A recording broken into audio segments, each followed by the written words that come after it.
Do you feel like you missed the boat on New Year's resolutions? Maybe you were too burned out from the holidays to start, or maybe you started and already fell off the bandwagon. Or maybe New Year's resolutions just aren't your thing, but you're simply looking for a fresh start to eat better and manage your diagnosis. If so, Season 3 of my MS podcast is for you. And I want to kick it off on a personal note. I want to share with you how I'm resetting after I got derailed from my own routine. Here's a look at how I reset when I feel like I've fallen off the bandwagon. Because let's be honest, life can be really hard sometimes. And when you're living with a chronic illness like MS, you don't ever get a break from it. Yet life still throws you curveballs. So let's talk about how to get back up when life knocks you down. And my friend, if you want to be more consistent with the healthy habits that get results, download a free copy of my wellness tracker at alenebrennan.com/tracker. Now on to today's episode. There are 1 million people diagnosed with multiple sclerosis in the US. So that makes you 1 in a million. And you have a special purpose in this world that no diagnosis can take away from you. So if you are ready to reclaim your body, mind, and life from multiple sclerosis, welcome to my MS podcast. I'm your host, Alene Brennan. Welcome to Season 3 of my MS podcast. This is definitely later than I planned on launching this season, but 2024 had a little bit of a bumpy start for me, and now here we are, the end of January, and this episode is finally being released. I initially planned having this episode released the first week of January, so it was aligned with all the New Year's resolutions and everybody who was ready to crush their goals. That's my mindset, but life had other plans.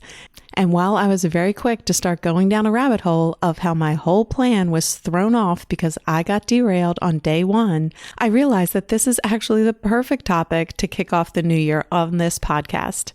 Because it's more common than not to stumble when you start a new plan. We think, or at least want to believe, that the path from our starting point to reaching our goals will be a straight line, right? That's what I want to believe. We think that we can pick a date, we start, and everything will just fall into place. But then you start and you realize you didn't buy the right foods at the grocery store, or you have a family dinner at a restaurant that serves all the wrong foods for you.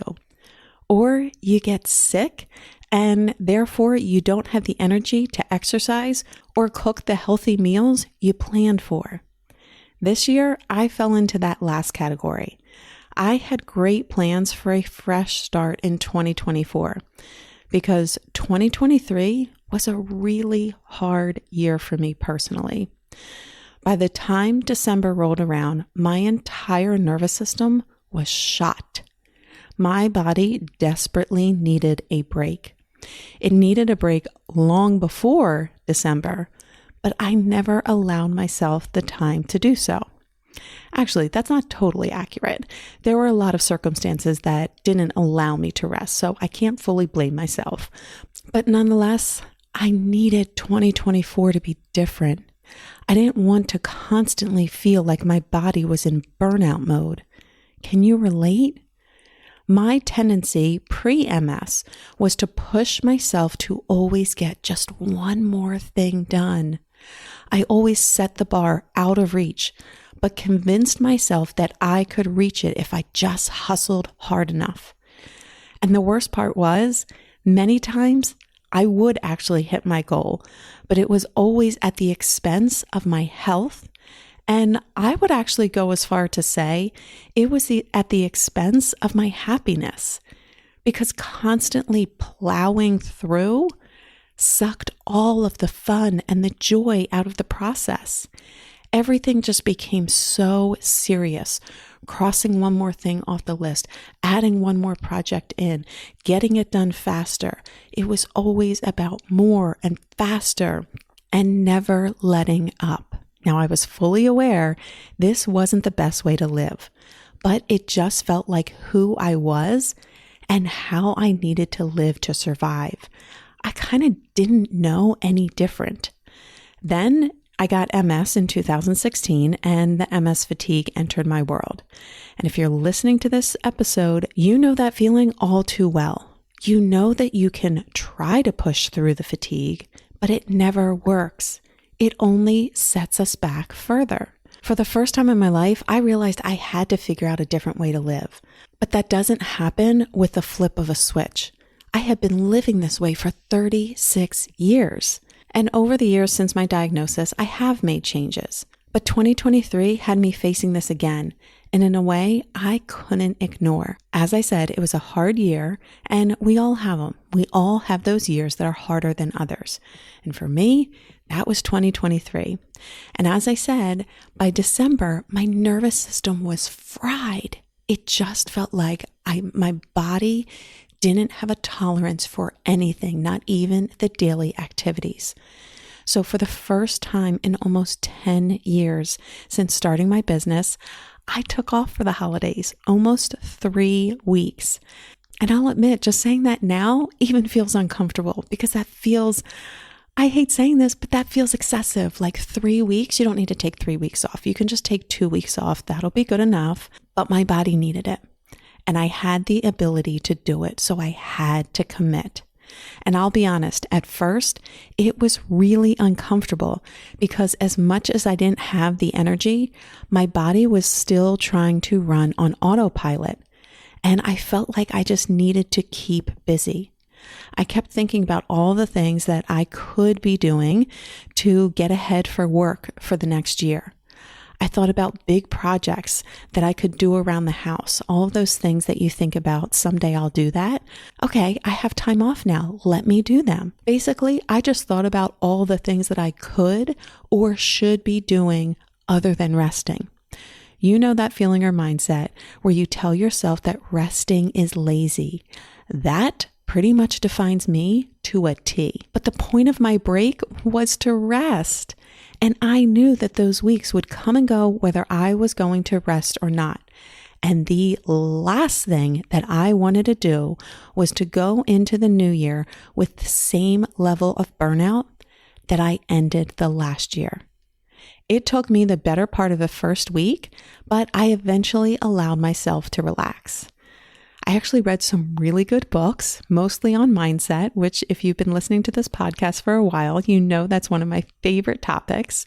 I started using my essential oils more, which I've used for years, but I just wanted time to play with new combinations in my diffusers and get out different roller bottles that I haven't used in a while. I love my essential oils. I love how they support my body. My sleep is undeniably better when I use them. And I love the environment that they create in my home when I diffuse them. And most of all, I got to spend some really quality time with my daughter. I wasn't checking my phone or running into the office for anything. It was just me and her on the floor playing or snuggled up reading her favorite books.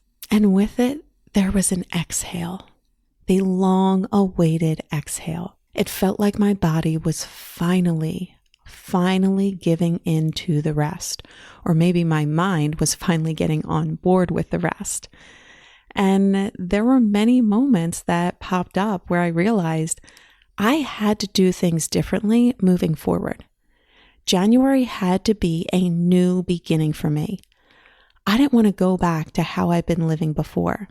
I constantly felt rushed and always set such a high bar for myself. Now, don't get me wrong. I love setting goals. I love chasing big dreams. That will always be part of who I am. I just didn't want it to come at the expense of my health and me enjoying everyday life. Because the reality is, stress was my weakest link when it came to managing my health and MS. I can eat all the kale and all the liver in the world, but if I'm a ball of stress, I'm limiting my ability to have the best outcome with keeping MS quiet, with keeping it at bay. I didn't want every day to be a sprint anymore. I didn't want every day to be a chase that no matter how many things I crossed off my list, it felt like it was never good enough. So January was my new beginning. I wanted to come back from the holiday break and start the new year without the chase. I could still have goals, I could still have my dreams, but they were focused on what truly matters to me and not chasing someone else's definition of success or someone else's timeline. This was what matters to me and works for my body and my life. And here's how I saw that looking for me. It meant setting boundaries around my time and energy. And I'll be honest, those boundaries aren't against other people in my life. They're actually against myself. I needed to stop pushing myself to unhealthy limits. Please tell me I'm not the only one when I say this. Can you relate? I mean, we can often be our own worst enemy with this.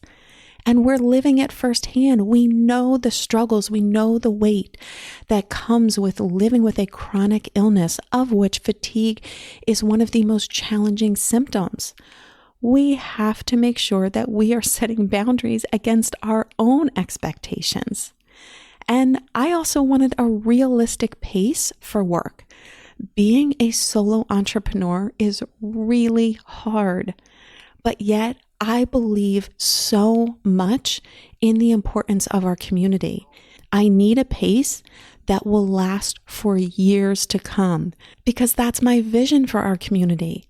This is not a short-term thing. This is a vision that I have that lasts decades into the future. I also wanted to stop stressing about keeping the house immaculately clean and organized. I needed to start accepting that not everything had to be done right away. I feel like that's like an affirmation that I need posted everywhere. Not everything has to be done right away, because that applies in so many areas. This wasn't about being less ambitious. It was about being ambitious for the things in life that mattered to me. Again, not chasing someone else's definition of success. I was ready for my new beginning, and I read some incredible books on mindset that were a perfect setup for this new approach in the new year. And guess how we rang in the new year? With our entire family getting diagnosed with COVID. I had to take one family member to the hospital on a Friday night, another on Saturday morning, and yet another was taken to urgent care the following week. Happy New Year! Now, to be fair, my immediate family actually did really well. Personally, I didn't have any respiratory issues.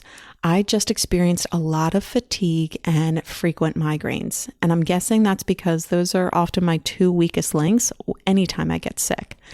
But it was really hard to accept the fact that I hit a new level of fatigue right as I was ready to make these changes. COVID just makes everything harder.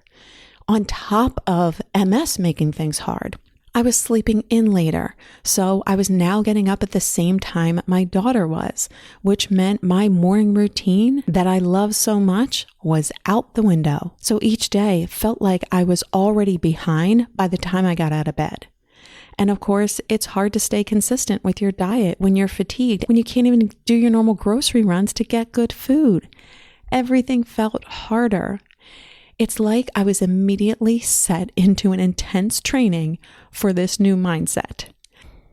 But as I thought about it and my response to it, I realized that there were 3 things that I always go back to stay focused when I get derailed. Or maybe it's more accurately said, there are 3 things that I go back to not get swallowed in defeat on day 1 of a new beginning. So I figured I would share them with you today, not to suggest that they're the only or the best way, but simply because it's something that I find to be really helpful, and sharing what works with one is really important for us as a community. So here we go. And as always, I encourage you to take what resonates and leave what doesn't. And also, I would really love to hear what works well for you. So please drop me a note on Instagram, send me a DM, or send me an email. I always love hearing from you. All right, so what shall I call these? These are my top 3 steps to fail-proof new beginnings. Does that work? Okay. Here we go. My top 3 steps to fail-proof new beginnings. I feel like I'm setting high expectations, so I better deliver. And the first step might be the hardest, but it can also be the most freeing step. And that is accept and respect the fatigue. You have to accept and respect the fatigue. I say fatigue because that's often our most challenging symptom living with MS. But if there's another symptom that applies to you better, just swap it out. But oftentimes when we're starting new beginnings, we tend to feel our worst. That's what is motivating us to make a change in the first place. And it can feel like a catch-22 because you want to make a change because you don't feel well, but you're not feeling well to have the energy to make those changes. And I get it. I battle with it too, especially this year when I was faced with not only MS fatigue, but COVID fatigue. It felt like insult on top of injury. It was pouring gasoline on the fire. But as disappointing and defeating as fatigue can feel, trying to push through it doesn't work. You can't power through fatigue. That's not how it works. You know that, and I know that because I'm willing to bet almost all of us have tried to do it, and it doesn't work. Your body heals through rest. Your body needs the time and space to rest. It doesn't need you, and I'm speaking to myself if nobody else here, to punish it by trying to push through the fatigue.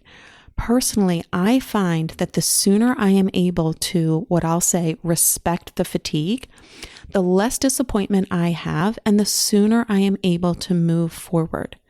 Fatigue can feel disappointing, I know, because you start to think about how unfair it is that you got the short end of the stick when it comes to having enough energy to live life. It's disappointing when you have to cancel plans because you don't have the energy. It's disappointing when you can't finish your to-do list because you need to rest instead. It's important to recognize that disappointment. I am not downplaying that. We need to be fully honest with our emotions. I have full podcast on that topic in and of itself. But in my experience, the sooner I can call it what it is, my body needs rest to heal right now, the faster I stop that story that I try to build out around what fatigue and MS are doing to my life. Can you relate? You have a symptom like fatigue pop up, and all of a sudden you build out this whole story about what MS is doing to your life and how unfair it is. And then you envision this worst case scenario unfolding in your future. If you can relate to that, and if you're looking for a fresh start or a new beginning right now, I encourage you to get really honest with the fact that you are living with a chronic illness. I know I'm stating the obvious here, but how many times do you actually give yourself grace or factor your health and your energy into your planning? I don't. I still try to set that high bar and ignore the fact that I have MS. But we have to allow ourselves the rest that our body needs when it needs it, even when your mind is trying to fight against it. You have to interrupt that story in your mind that's telling you you should be crushing your goals right now instead of resting. That's not helping anything. What if you were to take a more realistic approach and honor where you're currently at, and that it might need you to go at a slower pace than you would like to go? Perfect example, during my first few weeks of January, I allowed myself to sleep in. And as I said, my morning routine had to take a back seat. I allowed myself to rest during the day when my expectations were to be back at work, full steam ahead. And as much as I wanted that productive start to the new year, I had to recognize that's not where my body was at right now. I guess the main message that I'm saying here is to be flexible in the expectations of your plan or of your new beginning. Set a clear goal and yes, have a plan of how you're going to make it happen. But don't get so hung up on sticking to a rigid plan. Give yourself some grace to adapt so that you can respect the fatigue. This flexibility will give you the strength to keep going and not get thrown off by your first setback. Because we know our path to success or our path to our goal is never a straight line. You have obstacles, you get derailed, things happen, life throws you curveballs. And if you're so focused on a rigid plan that has to look a certain way and has no room for resting during fatigue or honoring where your body is at on a given day, you're not going to get to the finish line. And I want to help you get there. So maybe that means that you create some flexibility in your expectation of time or your expectations of all the steps that you're going to do to get started. So if something comes up, it doesn't come as a surprise and totally catch you off guard. You give yourself grace, you do what you need to do to support your body in that moment, and you keep going. So step 1, accept and respect the fatigue. Now this next step may feel like it completely contradicts what I just said, but hear me out. The next step is actually one of my favorite sayings. Action precedes motivation. Now, just as much as there's a place where you need to honor your body's need for rest, that's how your body heals. There's also a place where you can find yourself lacking motivation to take the first step. And that's why one thing that I have found to be true from the day that I heard these words is that action precedes motivation. In other words, you can't wait to feel motivated to take the first action. If you're waiting on motivation, chances are you'll never achieve your goals. It sounds harsh, I know, but it's the truth. You can't wait on motivation to start taking action. It doesn't happen like that. More times than not, you'll have to take that first step even when you don't feel like doing it. Because it's not until you start doing something that your body will start to see the benefits, and that is when motivation kicks in. So sometimes you have to choose the side salad at the restaurant when you want to order the fries, or you have to take the supplements when you don't feel like taking the time to get them out, or you have to go to bed when you want to watch one more episode on Netflix. Action precedes motivation. Now, this third step is what ties it all together. Because if I'm telling you to respect the fatigue, but also take action before you're motivated, where's the line? How exactly do you start this new beginning for you? One of the best and most effective ways to start a new habit or take the first step in achieving your new goal is to make that first step ridiculously easy. Let's say, for example, you're trying to get those 9 cups of veggies in a day, but right now you don't even get 1 cup in. Well, your first step might not be necessarily to get 1 more cup of veggies in a day. Your first step might just be to decide which day you're going to grocery shop this week and add 1 veggie onto your grocery list. That's what I'm talking about when I mean make that first step ridiculously easy. Just decide which day are you going to shop and which veggie are you going to put on your list to have this week. Or if you want to get back into your workout routine, but right now you're struggling to have the energy to get through the day, maybe you walk to the mailbox to get your mail this afternoon. And then eventually you work your way up to walking around the block. If you want to go far, you have to be willing to start small. And I'll keep it 100% real with you. I struggle with starting small.